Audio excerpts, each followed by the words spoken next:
আসসালামু আলাইকুম। আজকে নিয়ে এসেছি মাছের তেল রান্নার রেসিপি। এই যে বাটিতে দেখছেন মাছের তেল, এখানে কিন্তু মাছের হুকো আছে। হুকো কোনটা জানেন? ওই যে সাদা সাদা ফোলা ফোলা অংশটা, ওটাকে ছোটোবেলা থেকে আমি হুকো বলি। পাশে পেঁয়াজ কুচি আছে, কাঁচামরিচ কুচি আছে। মাছের তেলটাকে ভালো করে ধুয়ে নিতে হবে। এরপরে বেগুনটাকে এরকম চিরি চিরি ঝিরি করে কেটে নেবেন। সবগুলোর প্রপোর্শন একই রকম হলে দেখতে ভালো লাগে, একই সাথে সেদ্ধ হয়, খেতেও মজা লাগে। মাছের তেলের যে তেলটা উঠে আসে সেটা দিয়েই কিন্তু মেখে খাওয়া যায় ভাত অনেকখানি। আমার তো খুবই মজা লাগে। গরম ভাতের সাথে এই মাছের তেল একটা দারুণ কম্বিনেশন। এবং আমি শিওরলি বলতে পারি যারা এটা পছন্দ করবেন তাদের অন্য কোনো তরকারিই লাগবে না খেতে বসলে। এটাকে আমি মেখে থেকে উঠে দেবো। একটু ফ্রাই প্যান নিলাম, সেখানে পেঁয়াজ কুচি এবং কাঁচামরিচের কুচিগুলো আগে থেকে দিয়ে দিলাম।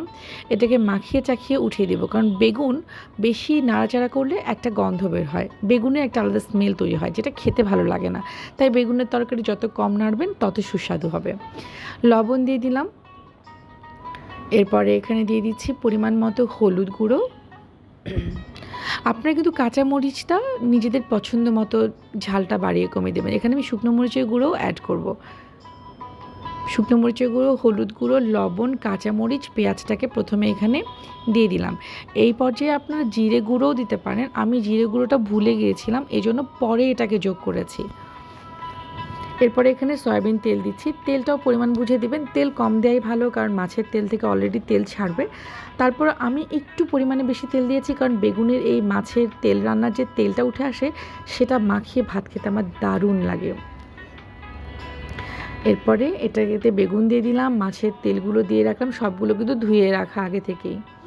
এরপরে আপনার হাত দিয়ে এটাকে ভালো করে মাখিয়ে চাখিয়ে এটাকে আমরা চুলোয় তুলে দেব। মাখিয়ে নিয়েছি, দেখতেই পাচ্ছেন। আগেই বলেছি বেগুনের তরকারি যত কম নাড়বেন ততই ভালো হয়, এটা খেতে গন্ধটা থাকে না। আমি জিরা গুঁড়ো প্রথমে ভুলে গিয়েছি, বলেছিলাম আপনাদেরকে। ঢাকনাটা দেওয়ার পর মনে হলো জিরে গুঁড়ো দিইনি, তাই ঢাকনাটাকে তুলে একটু জিরে গুঁড়ো দিয়ে নাড়িয়ে চাড়িয়ে আবার এটাকে ঢেকে দিলাম।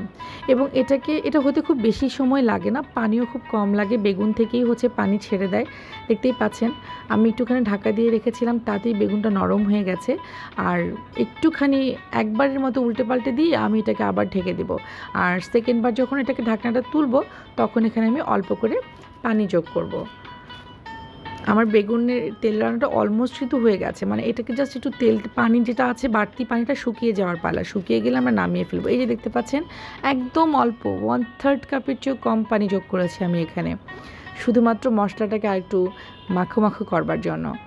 এবার ঢেকে দিয়েছি, দেখতেই পাচ্ছেন বাষ্প উঠছে, অলমোস্ট হয়েও গেছে। আর কিছুক্ষণের মধ্যে এটাকে নামিয়ে ফেলবো। ফ্রাই প্যানের নিচের দিকে এটা ধরে আসছিল, সেই জন্য আমি এটাকে তুলে নিয়ে আরও কিছুক্ষণ নেড়ে চেড়ে দিচ্ছি। আর দেখতেই পাচ্ছেন তেলটাকে ছেড়ে ছেড়ে আসছে বেগুন এবং তেলের তরকারি থেকে। আমি আপনাকে বলতে পারি এটা খুবই মজার একটা খাবার, আপনি একবার ট্রাই মাস্ট করবেন বাসায়।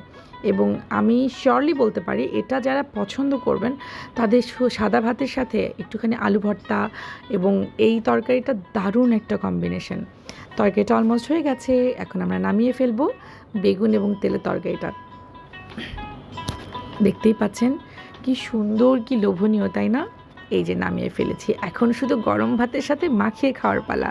ধন্যবাদ সবাইকে। বাসায় ট্রাই করবেন, কিন্তু যে কোনো মাছের তেল দিয়ে এটা ভালো হবে। আমি রুই মাছের তেল দিয়ে করেছি। ধন্যবাদ সবাইকে।